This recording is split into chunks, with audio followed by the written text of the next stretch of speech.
everybody, and welcome to another Nephilim Builds. Today we're going to steal the show as Verso from Clair Obscur Expedition 33. As always, keep in mind these videos are about capturing the spirit of the character rather than capturing their abilities perfectly. With that said, let's start with the ability scores. Using the standard point array with a 15 to dexterity to dual wield and dodge. And yes, dodging is a viable strategy.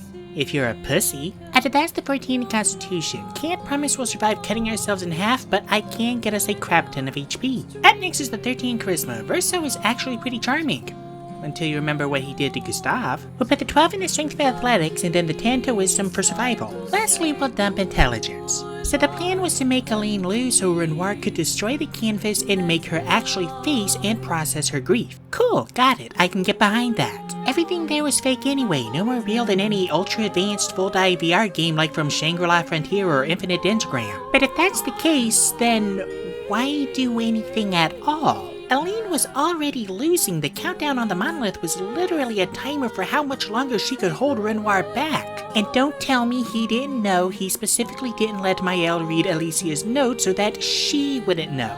He wanted that to happen. All Verso did by not letting Painted Renoir remove Maëlle from the situation was ensure that she would be there to fight the real Renoir after Aline was gone. And yes, the real Renoir put her back when Painted Renoir tried to go Masher, but you can't prove that he could pull that off every time. Also, I need to be honest here, I don't like Verso. Out of context, he's pretty cool. He's got a great design, an interesting battle mechanic, he's funny, and I love his interactions with SKA and Minoko. In context, he shows up while Gustav's body is still warm, looking like Gustav's devil-made cryo sea. He also has the same fighting style as Gustav, except he uses a dagger because he's too cool and awesome to need a pistol. He then gets all of Gustav's weapons, except now they all actually have abilities like everyone else's weapons, implying that they were never meant for Gustav at all. He even gets Gustav's cosmetic items. He also has Gustav's battle mechanic fused with the DMC rank system, except his resource that he builds up is called Perfection,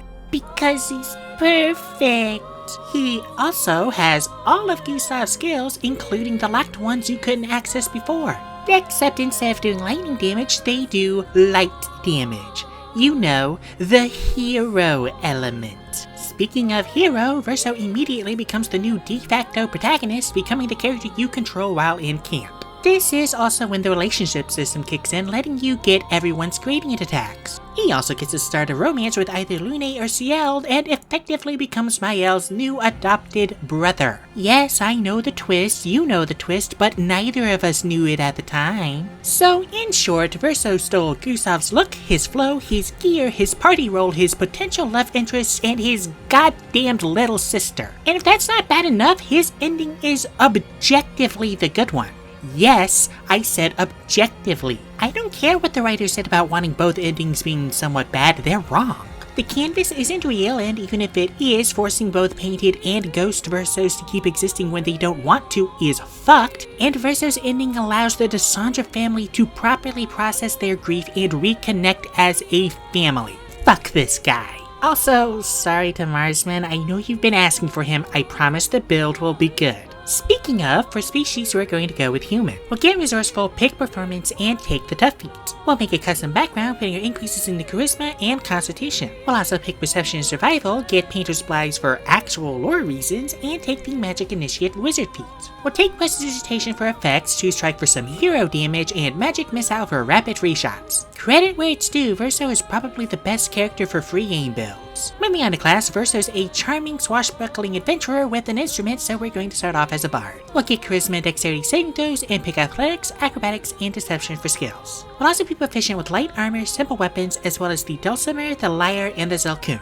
all for the same reason as Maëlle. And if you don't know why, go watch my Maëlle video. At level 1, we'll get Bardic Inspiration and 2 cantrips, taking Vicious Mockery for some sass and Starry Wisp for a hero shot. We'll also get 4 spells, taking Thunderwave for the overworld attack, Disguise Self for Gustav's cosmetics, Healing Word for a healing tint, and Featherfall because what is fall damage? We're now going to multi-class the fighter, getting medium armor, shields, and all weapons. At level 1, we'll get second wind in our fighting style, taking 2 weapon fighting. We'll also get Weapon Mastery, taking the Scimitar and the Dagger. Personally, my favorite weapon for Verso is Dueliso. We'll get the Lightning for that later. Back to Bard at level 2, we'll get Jack of all trades and Expertise, Athletics, and Survival. We'll also take Silvery Barbs for more sass. At level 3, we get our Bard College, taking the College of Valor for martial training and combat inspiration. We'll also take Aid for more HP. At level 4, we'll take the Defensive Duelist feat to parry, rounding dexterity. We'll also take Light for a light and enhance ability for superhuman feats. At level 5, we'll get Deed Inspiration and Font of Inspiration, and take Tongues to talk to Gestrels and feign death. We all agree that this is what he's doing when the party dies, right? At level 6, we'll get the Valor Bard extra attack and take Kinetic Jaunt for some jukes. At level 7, we'll get Counter Charm and then take Fount of Moonlight for some melee hero damage. Back to Fighter, at level 2 we'll get Action Surge and Tactical Mind, and at level 3 we'll get our Martial Archetype. We're going to go with Champion, getting Remarkable Athlete and Improved Critical. At level 4 we'll take the Dual Wielder feat, bumping Dexterity, and at level 5 we'll get Tactical Shift. At level 6 we'll take the Durable feat, bumping Constitution, and at level 7 we'll get another Fighting Style, taking Blind Fighting. Does that dazed effect actually mess up anyone? I still nail all of my free aim shots. Back to Bard, at level 8 we'll take the Gift of the Chromatic Dragon feat for some Lightning and draw a blank.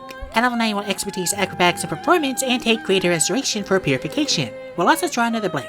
At level 10 we'll get D10 Inspiration and Magical Sequence. We'll take Blade Ward to apply Shell and then take Steel Wind Strike for Light Holder. It's pretty much the only ability he has that's visually similar to Steel Wind Strike, and I will take any excuse to take this spell. We'll also swap a blank for Death Ward for Angel Eyes. And yes, I know that's the name of the attack, not the little halo thing, but I cannot say the name for that thing without accidentally saying Areola. At level 11 we'll take Protection from Energy for resistances and swap our other blank for Elemental Weapon if you want to double up on an element. Though maybe stick to the hero damage. Lastly, at Fighter and Bard levels 8 and 12 we'll take the boons of Fortitude and Recovery, rounding Dexterity and Constitution. We'll also take Mage Armor for AC. Better late than never. Now that we're level 20, we finally have our modifiers. Our AC with Mage Armor is 17, our Rune Speed is 30, and our average HP is 271 with 8d10 and 12d8 hit dice. And with that, we are done. Now what can this build do? To start, we're stupid hard to kill with ridiculously high HP, great AC with Defensive Duelist, and 2 different ways to survive with 1 HP. We're also pumping out the damage with 4 attacks per turn powered by Fount of Moonlight and Chromatic Dragon with an extra side of Tree Strike for Spice. Add some healing and ranged options to the side and we're a pretty solid all-rounder. For weaknesses, a dumped intelligence means that mind flayers are going to be a problem. We're also lacking in any high damage range or AoE options unless you want to count Steel Wind Strike.